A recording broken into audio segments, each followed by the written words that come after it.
is this the deepest group of receivers that we've ever seen at the receiver position? It's hard to say no with the amount of that's coming back and the amount of young guys that are going to be in this SEC class. As we break down my picks for the top 10 SEC wide receivers and some that could even crack just outside the top 10. What's going on, ladies and gentlemen? I am Lucas Hill of South Carolina Live at the Voice of College Football. Proud to announce that I will now be also a part-time SEC contributor with the Voice of College Football, SEC, formerly of SEC Unfiltered. Thank you guys for tuning in once again to another great video here on SEC Live here at the Voice of College Football. Make sure you do us a favor, hit the like, share, and subscribe button. Turn on the bell notification so that you are notified every time we go live here on SEC at the Voice of College Football. Want to thank our good friends, as usual, over at Amazon for always sponsoring our videos. For more information, let's throw it over to Mark. You can make a difference here at the Voice of College Football. Use the Amazon link. Financially contribute to the Voice of College Football without spending a penny. Same shopping experience. It's easy. Go to any video on any channel. Go to the description section and grab the link right next to the capital letters that say Amazon. Use that link, and Amazon will instantaneously convert to your account, settings, history, everything intact, just like whatever link you use right now. No difference. Pay no attention to the product that you see right there. Just go search what you want. Don't forget the Amazon link. Thank you for your support. Sincerely, the Voice of College Football. So let's go ahead and break down all of these wide receivers. So let's talk about first our honorable mentions with Barian Brown. He was a guy that I thought was going to be more of a special teamer when it came to what LSU is going to bring to the table, just with how deep they are at the receiver position. But it's also a need that you had to get if you were LSU. You need a punt returner. Last year, I thought you had some success last year returning punts, but you need a guy that you can trust, especially knowing what the type of speed that Barian Brown has to offer. He's going to be an absolute threat. He'll be in more of your slot. I think he'll be your number 3 receiver behind Aaron Anderson and Nick Anderson as well. We'll get to those names in just a little bit as well. I have Nick Harbor as well in my honorable mentions. Nick Harbor has a lot of talent, guys. You know, if you're a listener of South Carolina Live, you know the type of talent that Nick Harbor brings to the table. Nick Harbor is an elite level receiver, big-bodied frame, has NFL capabilities all across the board. He is one of those guys that is going to break out this year. I do have him as a guy to break out for. By the way, we'll have our breakout players list very soon. But I do think a guy like Nick Harbor is bound to break out at some point, and you think that after 2 years, 2025 is bound to be the year with an elite Heisman contender in Lenore Sellers leading your offense. Jeremy Bernard, another guy that I think has an opportunity to really elevate his game. Kind of went under the radar last year. Everybody was talking about Ryan Williams and what this Alabama offense had to offer with him at the helm. Jeremy Bernard had 50 receptions and almost 800 yards of the receiving game. Guys, he is a really freaking good receiver. Guys, he can get you yards after catch, is basically a deep play threat, can make guys miss in open space, does a great job of just managing your receivers, does great in one-on-one situations. You can throw him a jump ball and he can win in a one-on-one matchup. 6'1", 204 pounds. I would like to see him put on another 5 pounds or so. But Bernard's going to go into this year as one of the unheralded receivers of this class, and I think he's just going to continue to elevate his game more, continue to showcase what type of talent that he has at receiver. Kid's an incredible talent. He's a guy that's going to get you 3, 4, 5 receptions a game.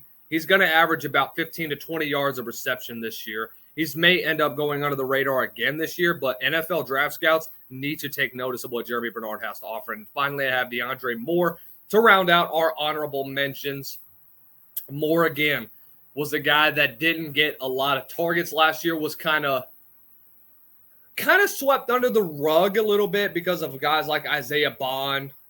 You had, obviously, with what Ryan Wingo had to offer, and obviously what you got to elevate with just the amount of talent that was on your roster last year with what Texas had to offer. A guy like him is going to end up filling in that role that Matthew Golden played last year. He may end up being your number one guy at the end of the day. Him and Ryan Wingo, to me, both guys that are going to get significant amount of playing time. They're going to be your number 1 and 2 guys for Texas going into this year. I thought Wingo had a very solid freshman campaign, only 29 receptions, but averaged almost 17 yards a catch. Quick first step, gets off the ball quick. His route running is one of the best in all of the SEC. I think he's going to continue to elevate his game going forward, and you're going to see a whole lot more of what DeAndre Moore is going to bring to the table for what Texas is going to offer. I think he's your returning leading receiver from last year, because obviously I don't know if Isaiah Bond's coming back from what I heard. I could be completely wrong, but I think when you look at where DeAndre Moore is going to be, we've seen him break out in games. Look at the game against Georgia. Guys, 9 receptions for 114 yards. Quinn Ewers went to him a lot. You look at the Mississippi State game, the Vanderbilt game. Those are 3 games where you only saw him with a handful of receptions, but when he gets open, he can take advantage of what you have to offer. Guys, like I said, elite route running. His footwork is incredible. I do want him to see him get his head on a swivel, turn up field, not be afraid of contact, quit playing dancing with the stars, and go north and south. Stop playing east and west. Coming in at number 10, I have Aaron Anderson. Now, Aaron Anderson, to me, last year was a guy that I did not expect to really break out last year for LSU. Now, obviously, he comes in. He's the transfer from Alabama. Comes in 2 years ago. Kind of goes under the radar because of what LSU had with guys like Malik Neighbors and Brian Thomas obviously breaking down. Now, last year, he turned into the feature receiver, especially in the slot. I thought Anderson had a very, very good season. Again, another guy that I thought had a very under-the-radar campaign because of what LSU had to offer.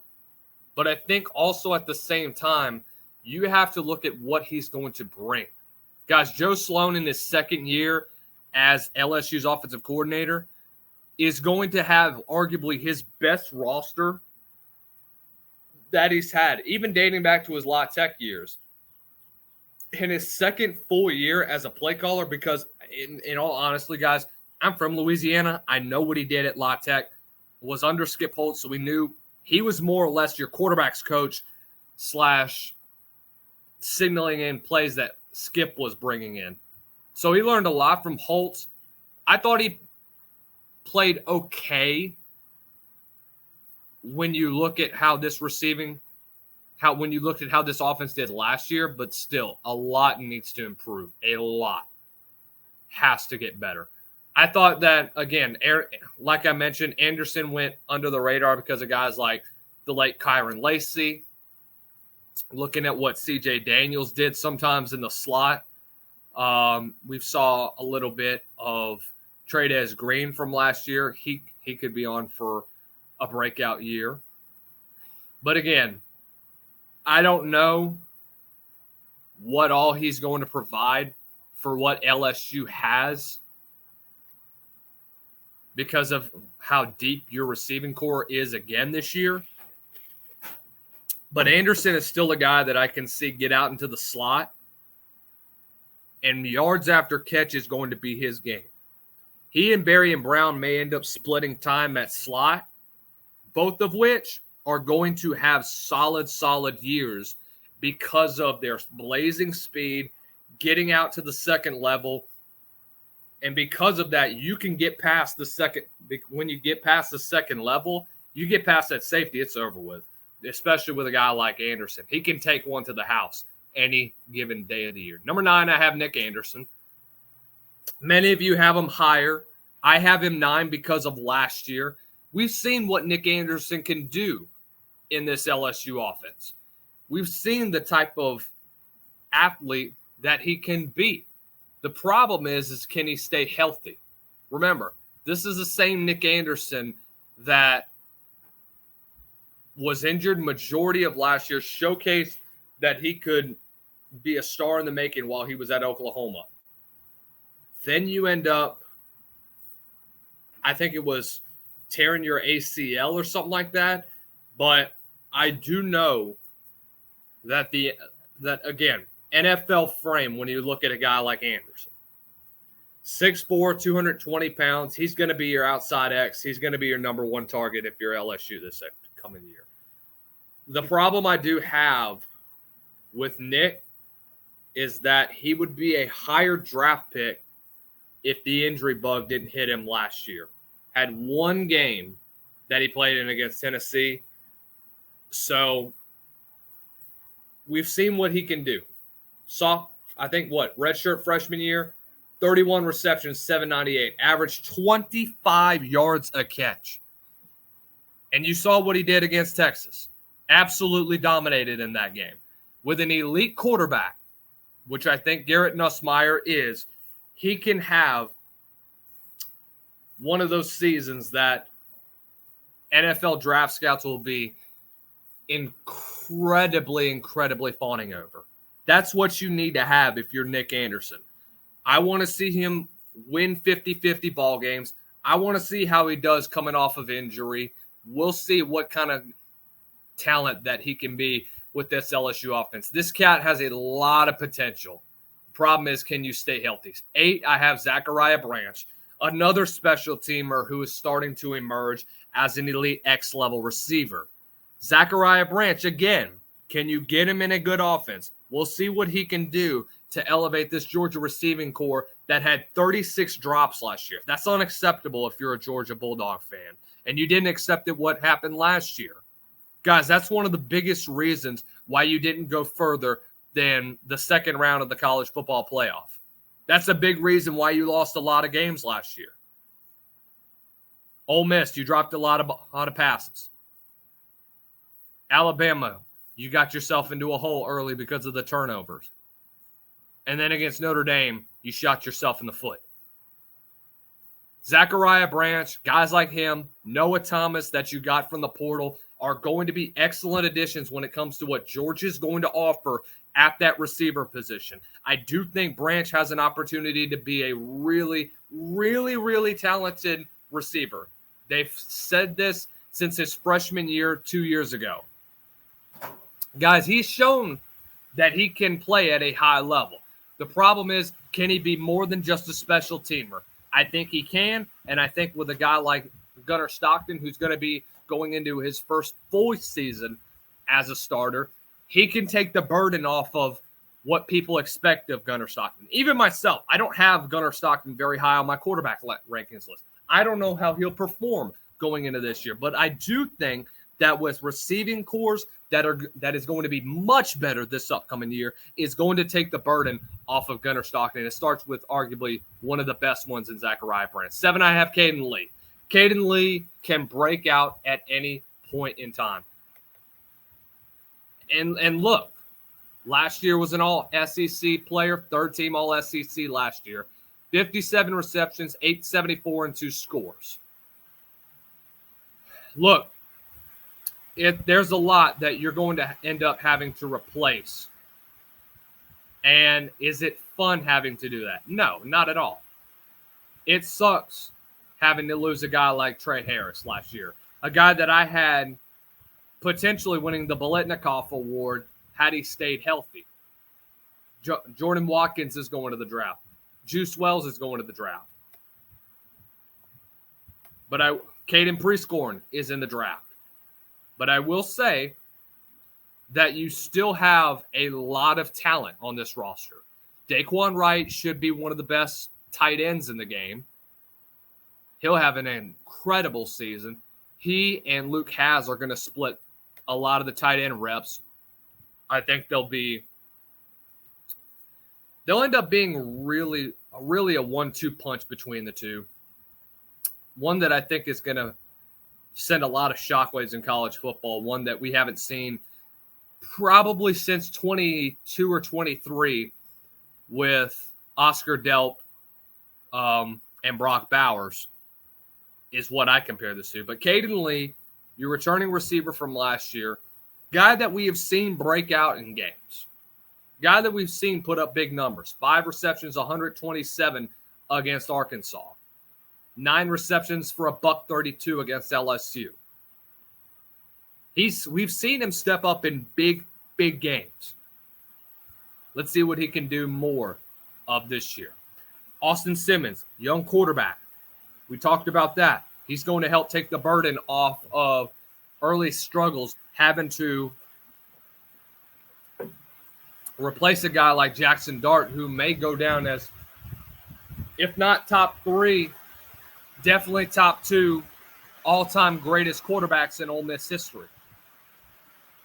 A guy that I think can really elevate his draft stock this upcoming year. Even though he may be a slot guy, 5'11", 175 pounds. Guys, he is quick. Extremely quick. 6, I have Trey Wilson III. Trey's going to come back off of injury from last year. And let me just tell you, the combination between DJ Lagway and Trey Wilson will be electric. Had a school freshman record for receptions in a game against Georgia, was an all-freshman SEC, may have been a freshman All-American last year as well. Eugene Wilson is going to be a very dangerous target for Florida this upcoming year. And it sucked that you lost him to knee surgery last year. I think if you had retained him and if you had retained DJ Lagway, this was a team that I think could have won more than 8 games. I firmly believe that. He's a track guy, 11.36, 100 meter, coming out of high school. Trey Wilson's going to have one of those seasons that will be remembered. I think he'll be a 1,000-yard guy at the end of the day. I think he'll be DJ Lagway's number 1 target, and I think that's going to be a big reason. The combination he and Lagway are going to provide is going to send shockwaves in college football. They're going to torture a lot of secondaries this upcoming year. 5, I have Eric Singleton. Eric Singleton was the number 1 wide receiver coming out of the portal, and boy, does Auburn have a pair of receivers that are going to make noise this year in college football. Again, another slot guy, 5'10", 178 yards. He puts up numbers and lays out for balls, lays out for catches. So that's one thing you can count on with a guy like that. He has good separation in one-on-one battles. Guy can really elevate his draft status this upcoming year. I think he's a top 5 receiver this upcoming season, but Eric Singleton is going to continue to showcase why he's one of the best. Look, the pairing that he and Cam Coleman are going to bring to Jackson Arnold is going to be electric.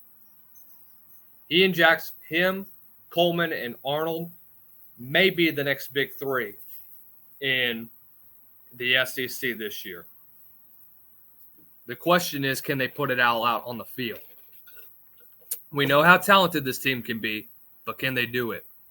Put it all together and finally get over that hump. 4, I have Kevin Coleman Jr. Obviously a huge loss for Mississippi State losing out on a guy like Kevin Coleman. But I will say this. Missouri's going to get their replacement for Luther Burden and Theo Weiss. Kevin Coleman is that good of a football player. Bo Pribula needs a receiver to throw to. Kevin Coleman's going to be your number 1 guy at the end of the day. And this will be a run-heavy team for the first half of the year, especially with a guy like Ahmad Hardy coming back into the backfield. Ahmad Hardy, who was the top 10 back in the portal last year for UL Monroe. ran for over 1,000 yards for the Warhawks. Coleman, though, dude, there is a lot that I could look at Kevin Coleman, and I can see a lot of where Luther Burden left off. I don't think there is any – I would say that there's no real difference between Kevin Coleman and Luther Burden. They're both really identical in the way they play. Route running is excellent. The thing is, Kevin Coleman can stay healthy. We'll see what Luther Burden has to do in the NFL. Number 3, I have Casey Concepcion. Guys, you should have seen him last year at NC State. You want to talk about a big play receiver? Go look at Casey Concepcion's film. I turned on the film whenever I first got to looking at him. Oh, my goodness.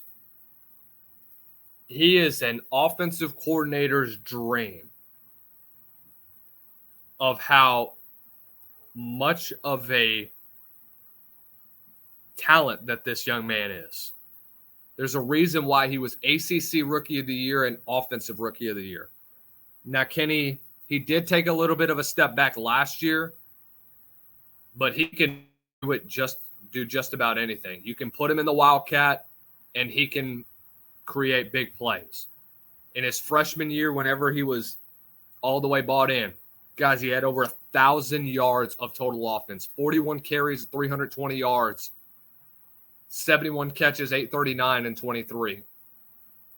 Guys, if there is a player on this in the SEC that I think can do it all and is perfect for a Colin Klein offense, it's Casey Concepcion. Him, Terry Bussey are going to be on end-arounds, double reverses. They're going to be a nightmare for a lot of defenses. I would not be surprised if Colin Klein goes into the bag of tricks and uses Concepcion and Bussey in this offense. Really effective. It works because both have a similar play style. 2, I have Cam Coleman. I think that should be pretty obvious. Seeing what Coleman did, deep play threat, it's going to have a better receiver this year, guys.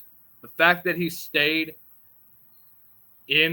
on the Plains, even though he had 37 receptions last year, guys, he can break out. Last 3 games of the season.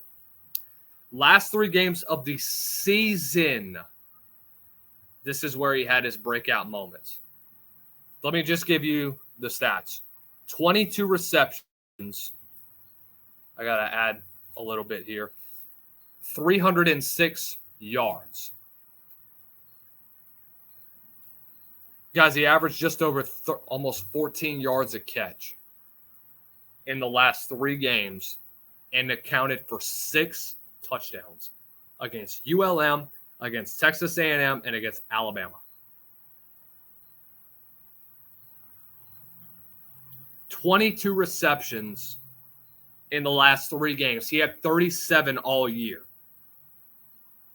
You think he can't turn it on in big play, in big games? You better think again. Footwork is incredible. You want to know an example of that? Go watch this play. Let me pull this play up that he had against Alabama. This is elite route running by a guy like Cam Coleman who can make defenders miss. Any given play, Cam Coleman can pop off. I wouldn't necessarily say this play, but this is one. Split the secondary and be 88 and out the gate. That is the type of speed that we're talking about with a guy like Cam Coleman. Don't be surprised if he's one of the best in the SEC next year. But finally, number 1, Ryan Williams. I don't know if he turned 18 yet. He might be 18, to be honest with you. But regardless of that, guys. Yeah, he's 18 now. Understand. All-American last year. 48 receptions, 865, 8 touchdowns. Guys, he has popped off in big games. And everybody can say, well, oh, he only had that one big game against Georgia. Oh, well, yeah. Guys, he was a consistent receiver for a receiving room that featured freaking Jalen Milroe throwing the football. Everybody just looks at Georgia. Okay, we'll go to Western Kentucky. 2 receptions, buck 39, 2 touchdowns. Looking like Randy Moss. Deep balls down the field. You're going to see Ty Simpson throw a go route to Ryan Williams on second and third down if they're at their own 40, 45-yard line. It's going to be a tutty every time. That shows you the type of talent that Ryan Williams puts on display for this Alabama program. Reminds me a lot of Amari Cooper. Much bigger, though. Taller. And I would say even faster, too. But that's my top 10, guys. Let me know your thoughts in the comments below. Who do you think I missed out on? Who do you think is going to pop out this season in the SEC?